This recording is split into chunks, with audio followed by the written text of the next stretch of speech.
Lecturas de tabaquería. El placer de leer en voz alta.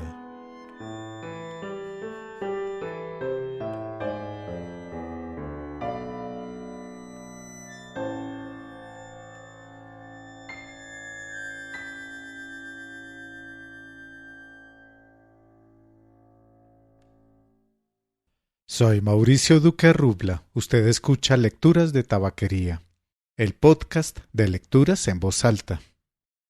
Después de la larga lectura del miércoles pasado del quinto capítulo de la novela La tejedora de coronas, vuelvo a publicar uno de los episodios de cuentos de Clarice Lispector, brasilera, en esta temporada con énfasis en Brasil. Este sí es muy corto. Si desea hacer algún comentario o enviar alguna sugerencia, puede hacerlo escribiendo a mauricio@lecturasdetabaquería.com o dejando un comentario en cualquiera de las publicaciones del sitio lecturasdetabaquería.com o en Spotify o en YouTube. Esta grabación es de 2016, mayo de 2016. Perdonando a Dios. Clarice Lispector. Iba caminando por la avenida Copacabana y miraba distraída los edificios, la franja del mar, las personas, sin pensar en nada. No me había dado cuenta aún de que en realidad no estaba distraída, de que era un momento de atención sin esfuerzo, de que yo era una cosa muy rara, era libre. Veía todo y por casualidad. Solo poco a poco empecé a advertir que estaba percibiendo las cosas. Entonces mi libertad, sin dejar de ser libertad, se intensificó un poco más. No se trataba de un tour de propriétaire. Nada de aquello era mío ni yo lo deseaba, pero creo que me sentía satisfecha con lo que veía. Entonces tuve una sensación de la que no había oído hablar nunca. Por puro cariño me sentí madre de Dios, que era la tierra, el mundo.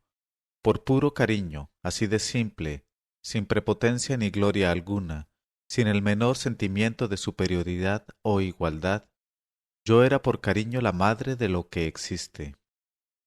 Supe también que si lo que yo sentía hubiese sido cierto, y no posiblemente una equivocación del sentimiento, Dios se habría dejado querer sin ningún orgullo, sin ninguna pequeñez, sin ningún compromiso conmigo. Le habría parecido aceptable la intimidad con que yo le daba el cariño. Para mí el sentimiento era nuevo, pero muy real, y no se había presentado antes porque no había sido posible. Sé que se ama lo que Dios es, con amor grave, con amor solemne, con respeto, miedo, reverencia. Pero nunca me habían hablado de sentir por él un cariño maternal. Y así como mi cariño por un hijo no lo reduce, incluso lo agranda, ser madre del mundo no hacía mi amor menos libre. Y fue entonces cuando casi pisé una enorme rata muerta. En menos de un segundo estaba erizada por el terror de vivir. En menos de un segundo estallaba entera de pánico y controlaba como podía mi grito más profundo. Corriendo casi de miedo, ciega entre la gente, acabé en la otra manzana recargada en un poste, cerrando violentamente los ojos que no querían ver más. Pero la imagen se filtraba por los párpados. Una gran rata rubia, de enorme cola, con las patas aplastadas y muerta, quieta, rubia. Tengo un miedo desmesurado a las ratas. Toda estremecida logré seguir viviendo. Seguí caminando perpleja con la boca infantilizada por la sorpresa. Intenté cortar la conexión entre los dos hechos, lo que había sentido minutos antes y la rata, pero era inútil. Los vinculaba por lo menos la contigüidad. Y lógicamente ambos hechos tenían un nexo.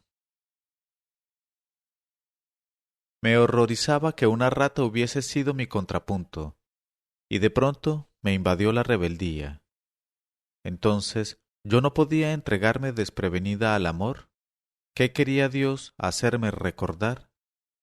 No soy de esas personas que necesitan que les recuerden que dentro de todo hay sangre.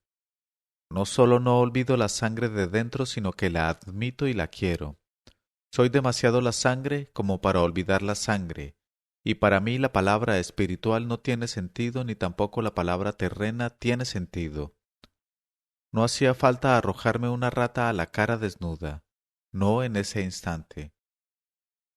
Bien se podría haber tenido en cuenta el pavor que me alucina y persigue desde pequeña.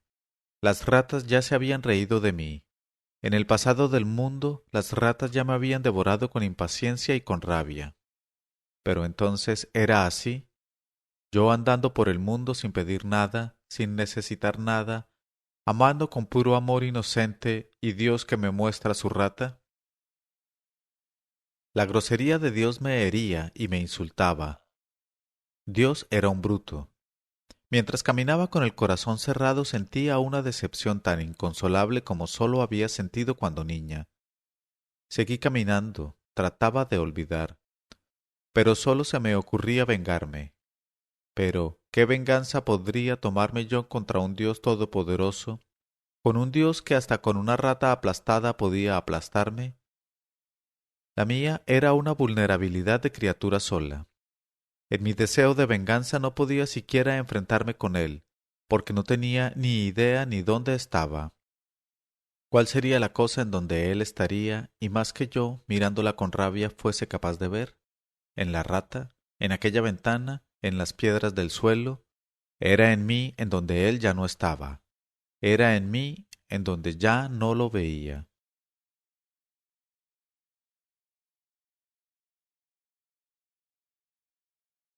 Entonces se me ocurrió la venganza de los débiles. ¿Ah, sí? Pues entonces en vez de guardarme el secreto lo contaré. Sé que entrar en la intimidad de alguien y después contar los secretos es innoble, pero yo voy a contar. No cuentes. Aunque solo sea por cariño, no cuentes. Guárdate para ti sola las miserias de Dios. Sí, voy a contar, voy a difundir lo que me pasó. Esta vez no se va a quedar así. Voy a contar lo que él hizo, voy a arruinarle la reputación. Pero a lo mejor fue porque el mundo mismo es rata, y para la rata había pensado yo que también estaba preparada. Porque me imaginaba más fuerte, porque hacía del amor un cálculo matemático equivocado. Pensaba que, sumando las comprensiones, amaba. No sabía que sumando las incomprensiones es como se ama verdaderamente. Porque sólo por haber sentido cariño pensé que amar era fácil, y porque rechacé el amor solemne, sin comprender que la solemnidad ritualiza la incomprensión y la transforma en ofrenda. Y también porque siempre he sido muy de pleito, mi modo es pelearme. Y porque siempre intento llegar a mi modo. Y porque todavía no sé ceder. Y porque en el fondo quiero amar lo que yo amaría, no lo que es. Y porque todavía no soy yo misma. Y por lo tanto, el castigo es amar un mundo que no es él mismo. Y también porque me ofendo sin razón. Y porque acaso necesito que me hablen con brutalidad, pues soy muy testaruda. Y porque soy muy posesiva, y entonces empecé a preguntarme con algo de ironía si no quería también la rata para mí. Y porque sólo podré ser la madre de las cosas cuando sea capaz de agarrar una rata con la mano. Sé que nunca podré agarrar una rata sin morir de mi peor muerte. Use yo entonces el Magnificat que se entona a ciegas sobre aquello que no se conoce ni se ve, y use yo el formalismo que me aparta, porque el formalismo no ha herido mi simplicidad sino mi orgullo, pues por el orgullo de haber nacido me siento tan íntima del mundo, pero de este mundo que ya extraje de mí con un grito mudo. Porque la rata existe tanto como yo, y quizá ni yo ni la rata seamos para ser vistas por nosotras mismas. La distancia nos iguala. Quizá antes que nada yo tenga que aceptar esta naturaleza mía de querer la muerte de una rata. Tal vez me crea demasiado delicada solo porque no cometí mis crímenes. Solo porque contuve mis crímenes, creo que mi amor es inocente. Quizá no pueda mirar la rata mientras no pueda mirar sin lividez esta alma mía apenas contenida. Tal vez tenga que llamar mundo a esta forma mía de ser un poco de todo. ¿Cómo puedo amar la grandeza del mundo si no puedo amar el tamaño de mi naturaleza?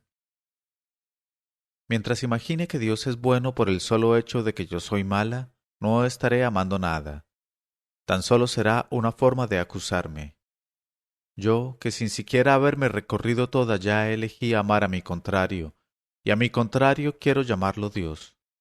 Yo, que jamás me acostumbré a mí misma, pretendía que el mundo no me escandalizase, porque yo, que de mí solo logré no someterme a mí misma, pues soy mucho más inexorable que yo, pretendía recompensarme de mí misma con una tierra menos violenta que yo, porque mientras ame a un Dios únicamente porque no me quiero a mí, seré un dado marcado y el juego de mi vida mayor no podrá realizarse.